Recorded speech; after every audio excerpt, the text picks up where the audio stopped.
안녕하십니까. 저는 지역의 역사와 문화 자원을 연구하고 있는 김성일이라고 합니다. 저는 지금 안산시의 오래된 고택 한 곳을 여러분께 소개해 드리고자 안산시 북동구에 위치한 부곡동에 나와 있습니다. 부곡동에는 예로부터 크고 작은 마을들이 많이 있었습니다만 그 중에서도 가마골은 진주 유씨 문중이 대대손손 살아온 유서 깊은 집성촌입니다. 그리고 주변이 산으로 둘러싸인 조용하고 아늑한 마을이었습니다. 현재는 마을 앞뒤로 고속도로가 지나가고 있고 공장과 창고 등이 많이 들어서 있어서 다소 어수선한 분위기입니다만, 그럼에도 청문당이라는 오래된 고택이 의연하게 그 터전을 지키면서 마을의 옛 모습을 어렴풋이 전해주고 있습니다. 그럼 이제부터 가마골과 청문당을 한번 둘러보시도록 하겠습니다.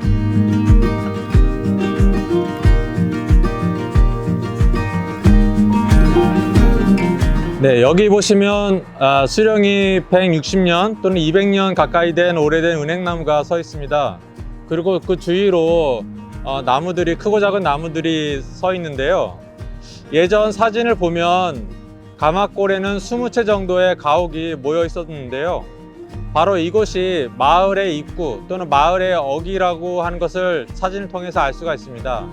따라서 여기에 있는 이 나무들은 이곳이 마을 어귀라는 것을 알려주는 이정표인 동시에 또 외부의 나쁜 기운으로부터 마을을 지켜주는 그런 역할을 했던 것으로 보입니다. 이곳 가마골 주변 산세가 풍수적으로 가마 모양을 닮았다 하여 그 이름을 가마골이라고 하였다고 합니다. 바로 이곳을 지나면 저기 멀지 않은 곳에 청문당의 기와지붕이 보입니다.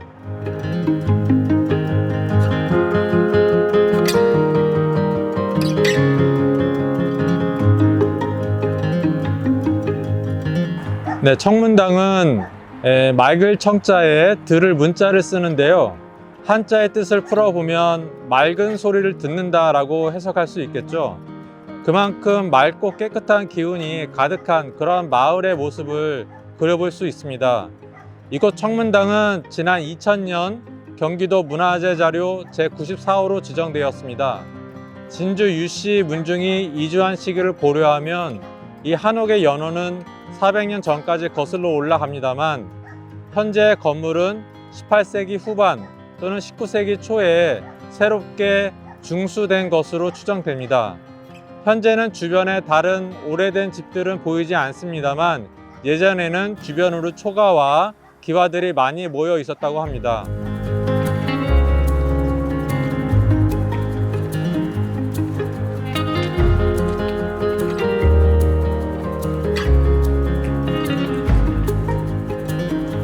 한옥은 집 안에서보다 이렇게 밖에서 보면 집의 모양과 주변의 환경을 더 잘 살펴볼 수가 있습니다. 우선 청문당은 거의 남쪽 방향으로 터를 잡고 있고요.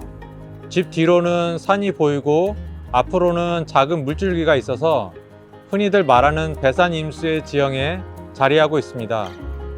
집 안을 들여다보면 우선 가까이 있는 한옥이 사랑채입니다. 사랑채에는 주로 집안 식구 중에서 남자 어른이 머물면서 외부 손님을 맞이하는 그런 장소입니다. 그리고 오른쪽으로는 창고 용도의 바깥채가 있고요. 그 다음에 그 뒤쪽으로 안채가 자리하고 있습니다. 안채는 주로 여성들과 아이들이 머무르는 공간으로 일반적으로 외부로 노출이 안 되도록 하는데요. 여기는 안채가 들여다 보입니다. 원래는 가림벽이 있었을 걸로 생각됩니다. 그리고 집터 맨 뒤쪽으로 신주를 모셔두는 사당이 자리하고 있습니다. 네, 이곳은 여성들과 아이들이 주로 머무르는 이제 안채가 되겠습니다. 안채에서 사실 가장 중요한 공간은 부엌이라고 할 수가 있겠죠. 그래서 이제 부엌을 저희가 한번 들여다보도록 하겠습니다. 부엌은 이렇게 보통 이렇게 판문으로 되어 있습니다. 판문으로 되어 있고요. 이렇게 문을 열고 들어가 보면 이제 넓은 공간이 나오는데, 부엌에서 가장 중요한 이제 장소는 이제 바로 부뚜막이 되겠습니다. 그래서 부뚜막에서 음식도 조리를 하고 또 안방에 난방을 할 수 있는 두 가지 역할을 하게 됩니다. 부엌에서 밥상이 다 차려지게 되면 방으로 옮겨야 되는데요. 이렇게 쭉 돌아가는 것이 아니라 바로 여기 간편하게 밥상을 옮길 수 있도록 별도의 문이 설치되어 있습니다. 그래서 이 문을 통해서 다 차려진 밥상을 넘겨주면 이쪽에 다른 사람이 받아서 이 툇마루를 통해서 방으로 이동할 수 있는 것이죠.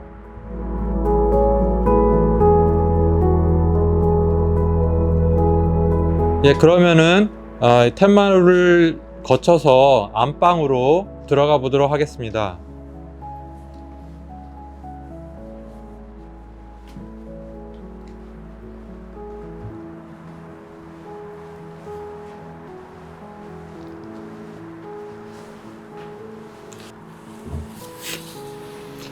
이렇게 안방에는 안주인이 기거하는 방이죠. 그래서 이 안방에서는 이렇게 창문을 열어서 마당에서 진행되는 일들을 둘러볼 수가 있습니다. 그리고 필요에 따라서는 하인들에게 어떤 지시를 내릴 수도 있죠. 이 팔 아래에 보이는 이곳이 이제 머름이라고 하는 부재입니다. 이것은 이제 장식적으로도 대단히 아름답기도 합니다만, 이렇게 팔을 걸어서 이렇게 어떤 안주인으로서 권위를 나타내는 그런 자세를 취할 수 있는 하나의 장치이기도 합니다.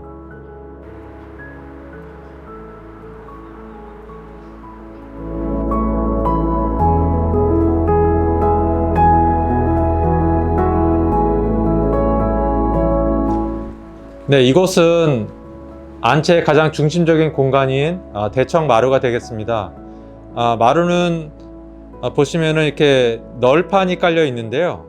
이것을 이제 우물 마루라고 합니다. 그래서 우물 모양으로 이렇게 네 귀퉁이에 틀이 져 있고 그 안에 청판을 끼우기 때문에 우물 마루라고 하는데요. 이렇게 장기 틀이 있고 그 다음에 짧은 동기 틀이 이렇게 서로 교차하고 그 사이에 청판을 끼워서 마루를 만들게 됩니다.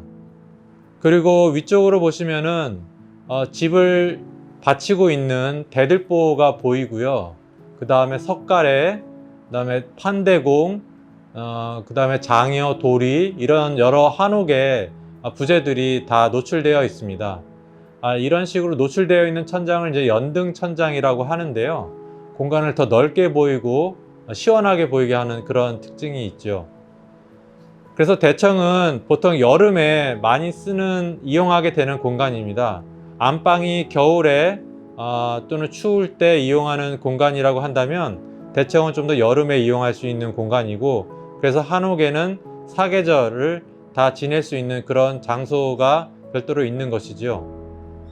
대청에는 보통 이처럼 그 문이 넷장 문이 달려 있게 됩니다. 분합이라고 보통 이야기하는데요. 이 분합은 이제 특징적으로 여름철에 소통을 원활하게 하기 위해서 이렇게 들어 올려서 문을 걸 수 있게 되어 있습니다. 그래서 여름철에 좀 더 바람이 시원하게 통할 수 있도록 공간을 확장할 수 있는 것이죠. 대청마루 옆에는 이제 건너방이 자리하게 됩니다. 근데 건너방은 부엌과는 거리가 떨어져 있기 때문에 별도로 난방을 해주어야 되는데요. 그 난방을 하기 위해서 이렇게 별도의 난방을 만들었습니다. 이것은 이제 부뚜막이 없이 난방만 하는 목적으로 함실 아궁이라고 이제 보통 이야기를 하는데요.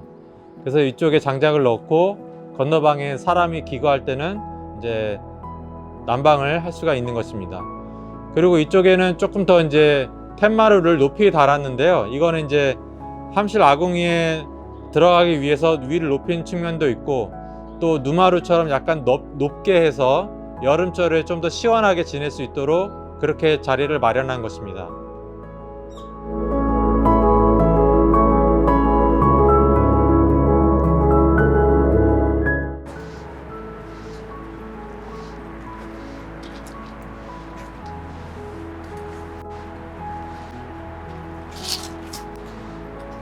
그리고 뒤에 보시면은 이렇게 부엌에서 나온 연기가 안방을 통해서 뒤로 배출될 수 있도록 굴뚝이 설치되어 있고요. 이쪽에도 건너방을 데운 열기가 이쪽을 통해서 외부로 배출될 수 있도록 두 개의 굴뚝이 자리하고 있습니다.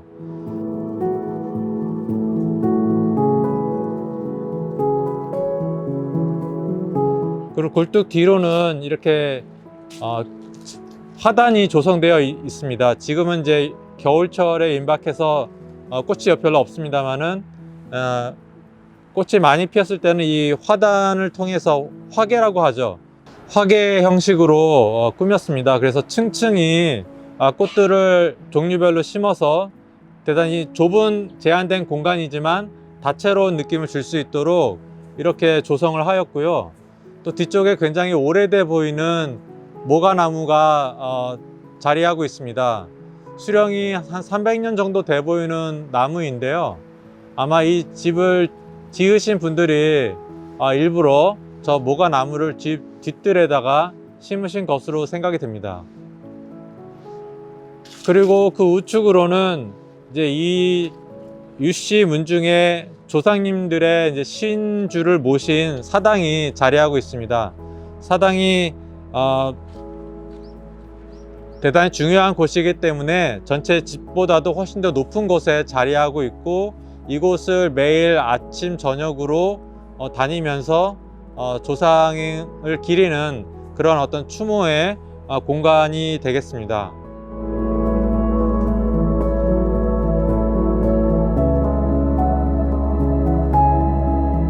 네, 이쪽 오른편에 이제 바깥채가 보이는데요. 원래 예전의 모습은 바깥채가 좀 더 이쪽으로 튀어나와 있고, 그래서 사랑채와 이렇게 사이에 담이 있었다고 합니다. 그리고 그 담에 출입문이 있어서 안채와 사랑채를 이렇게 드나들었다고 하는데요. 지금은 가림벽이 사라져서 안채가 외부에서 다 보이는 모습이 되었습니다. 예, 제가 지금 서 있는 곳은 사랑채의 텐마루가 되겠습니다. 이 청문당의 사랑채는 예전에 만권의 책이 소장되어 있었던, 그래서 만권당이다 라고 별칭이 있을 정도로 많은 책이 있었는데요. 저희가 이제 추정하기로는 이 사랑채에서 요 지금 마루방과 그 다음에 저 너머의 공간이 모두 책으로 가득 찼던 그런 서고였던 것으로 생각됩니다. 예, 그리고 서고 옆에 이렇게 이 집안의 이제 바깥 어른, 그러니까 남자 주인이 머무르는 이제 사랑방이 이렇게 넓게 자리하고 있습니다. 그래서 이 사랑방은 본인이 독서를 하거나 공부를 하는 공간일 수도 있고, 또 외부에서 손님이 왔을 때 이곳에서 손님을 맞이하는 그런 공간이 되겠습니다.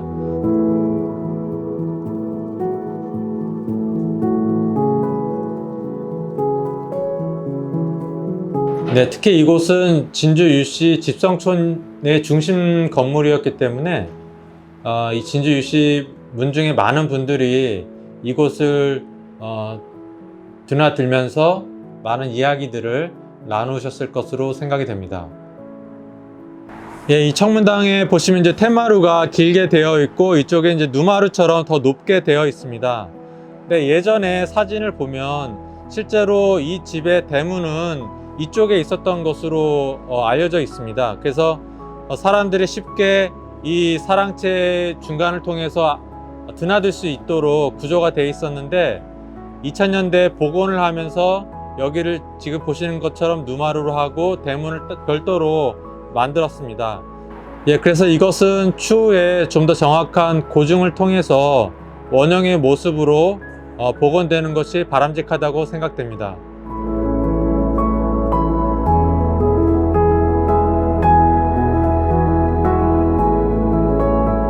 네, 지금까지 청문당에 대해서 여러 말씀을 드렸습니다만, 이 청문당이 품고 있는 많은 이야기들 중에 10분의 1도 제 말씀을 못 드렸다고 생각이 됩니다. 이 청문당이 갖고 있는 한옥으로서의 아름다움과 또 이곳에 사셨던 분들, 또 이곳을 드나드셨던 많은 유명한 분들의 면면을 생각하면 이곳에는 훨씬 더 많은 이야기들이 남아있다고 생각됩니다. 앞으로 안산시민 여러분들, 그리고 그 외 많은 분들께서 이곳을 더욱 많이 찾아주시고 사랑해 주셔서 이곳이 더욱 오래 잘 보존되고, 또 더 나아가 이곳이 좀 더 옛 모습으로 복원될 수 있었으면 하는 바람을 갖게 됩니다.